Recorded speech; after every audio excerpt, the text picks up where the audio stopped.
ملخص كان نشوف شويه في بعض التفاصيل على كيفيه الاجراء العمليه والنتائج اللي تحقق والمحجوزات اللي معناها وقع ضبطها من قبل الوحدات الامنيه اللي شاركت في المهمه.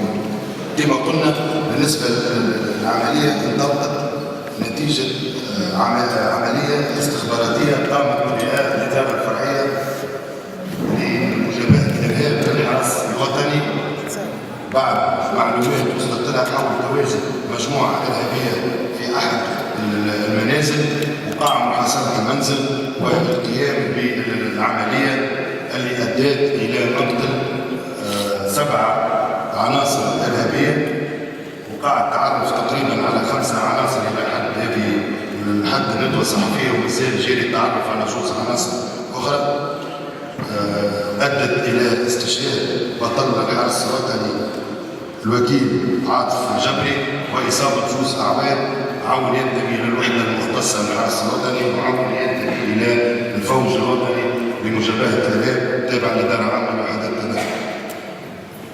كما قلنا العمليه تقريبا دامت حوالي 20 ساعه تقريبا باش نحصلوا على يوم كامل، بدات حوالي الساعه ماضي 3، وفات اليوم حوالي تقريبا الساعه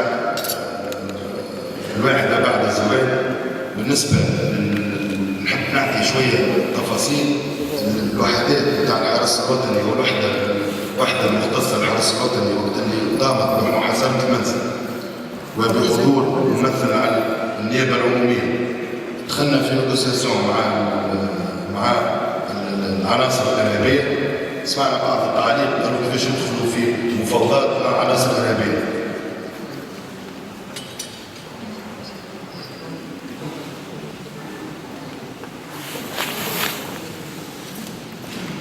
دخلنا في مفاوضات مع المجموعه الارهابيه اللي انقبض عليها احيانا. بالنسبه للعمليات الخاصه بها كما تعلم فيها مفاوضات تتم مع العناصر الارهابيه لاجبارها على الاستسلام، هذا يكون في مرحله اولى.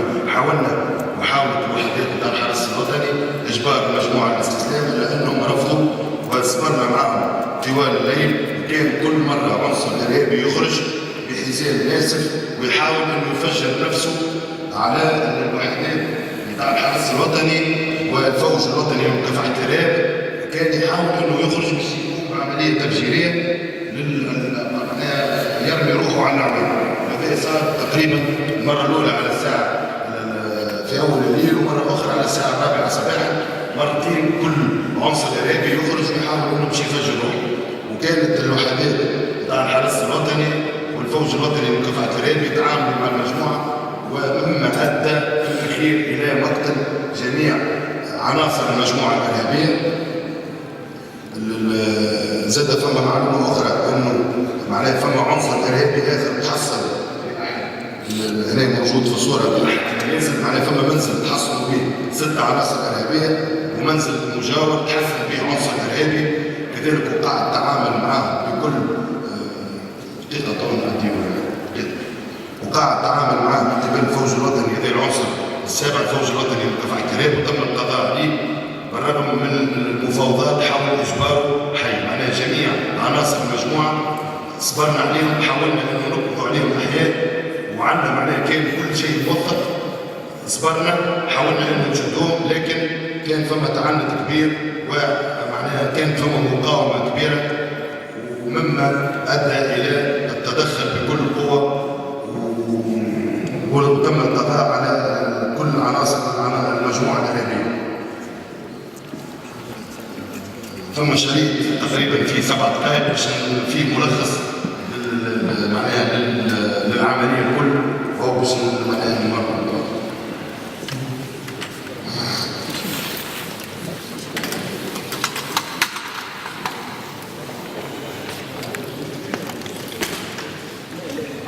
هذه صور حول معناها هذا المنزل الثاني.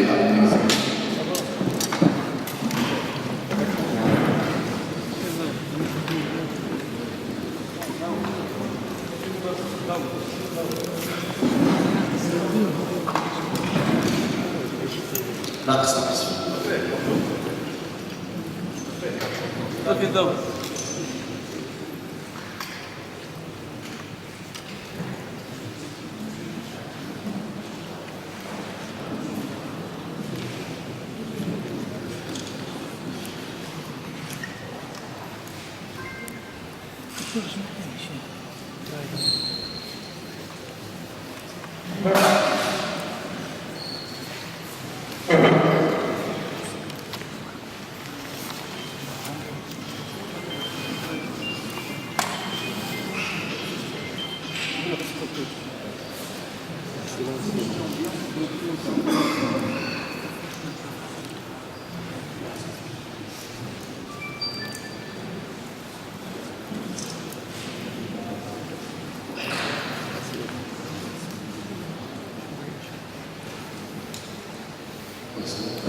هذه تحية كبرى للأعوان الوحدة المختصة بالحرس الوطني اللي كانت تقوم بالعملية.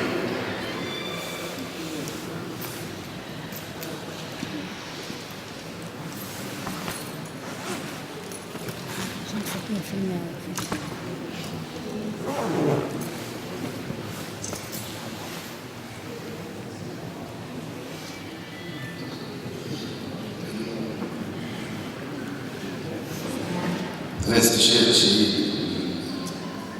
شهيد الحرس الوطني الوكيل عاطف الجبل تعامل مع المجموعة الإرهابية في المنزل الثاني من قبل وحدات الفوج الوطني لمكافحة الإرهاب.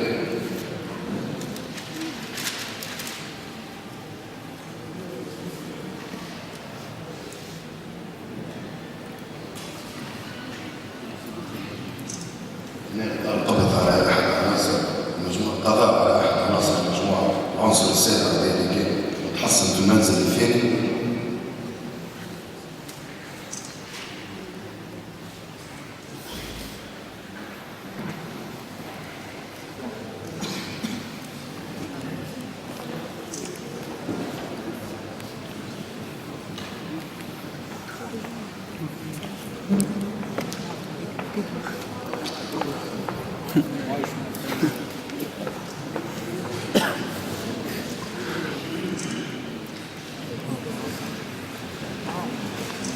لا لا لا لا دقيقة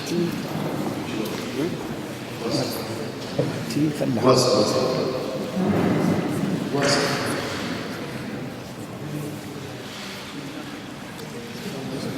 لا أحد العناصر الإرهابية هذا الإرهابي كمال القدر صورة للإرهابي كمال القدر ولا كان عنده حزام ناسف وكان موجود في رابطه حزام ناسف كان فيه شحنة كبيرة من المتفجرات. هذا الحزام الناسف واصل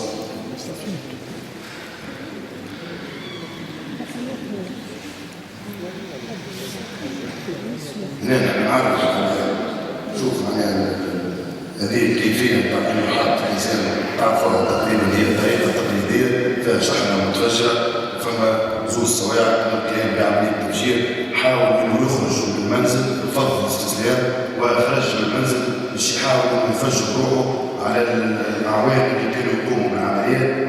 هنا نهاية هذا الارهابي قاتل الشهيد شكري الكريم واللي هو معناه يعتبر من احد اخطر العناصر القياديه فيما يسمى تنظيم انصار الشريعه. لانه بعد باش نعطيكم الاسماء معناها المجموعه اللي كانت موجوده في المنزل هي تقريبا 7 قيادات من اخطر العناصر سواء اللي فيها علي الدين الجاحي او كمال البركاتي. معناها المجموعه هي من اخطر العناصر وهي كانت موجوده في المنزل. المنزل كان فيه او يعطيكم بعض معناها شنو كان فيه كميه كبيره من المتفجرات، كميه كبيره من الاسلحه، كميه كبيره من الذخيره، اموال، زاد فما فلوس تشوفوها. معناها فما مجموعه كانت تعد وتخطط للقيام باعمال ارهابيه نوعيه تستهدف افراد الشعب التونسي وتستهدف معناها بعض نصور احتفالات أو بعض التجمعات، لأنه تجمع مثل هذه العناصر الإرهابية الكل مع بعضها معناها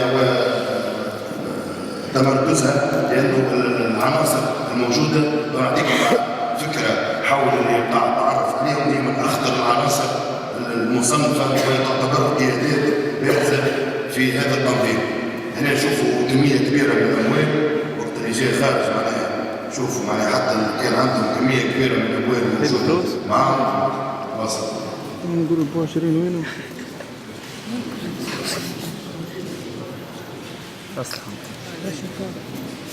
لا مش وصل. هي عادي ستاير.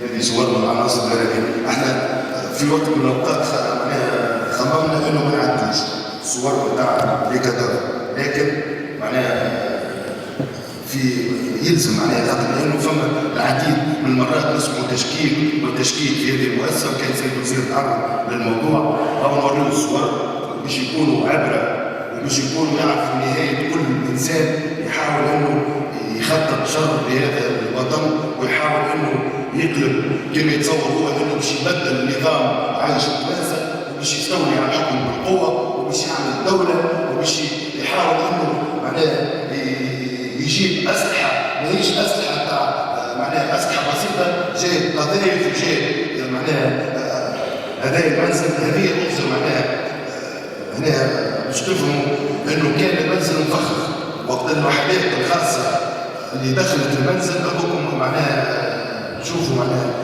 قنابل موجودة، الأسلاك كانت حاضرة باش وقت اللي معناها تدخل الوحدات الخاصة ويقوموا بعملية التفجير وما مش في بالهم يتعاملوا مع الأحملات. راهو على فكرة ليهم وللتوانسة واللي يخمموا راهو يتعامل مع نخبة من الوحدات الخاصة. راهو على فكرة الوحدات الخاصة الحرس الوطني الوحدات الخاصة الموجودة في الإدارة العامة وحدة التدخل بتاع الفوج الوطني من دفعة الحرير هي نخبة عالمية، راهي مصنفة عالمية. احنا نتعاملوا مع عناصر صحيح اليوم تكبدنا شيء ومشى دمه في سبيل تونس، لكني تعاملنا مع أخطر مجموعة اليوم. كانت الوحدات الخاصة اليوم في يومها كما نقولوا خدمة كبيرة وقضات على كل هذه المجموعة الإرهابية، ونذكرهم ونذكر كل التوانسة راهي هذه النخبة مصنفة عالميا. يعني الوحدات الخاصة تاع تونس مصنفة عالميا بشهادة كل الدول وكل الوحدات الأخرى اللي تتدرب معها. معناها تلاقيها على مستوى التجهيزات وتلاقيها على مستوى التكوين باش الناس الكل تعرف.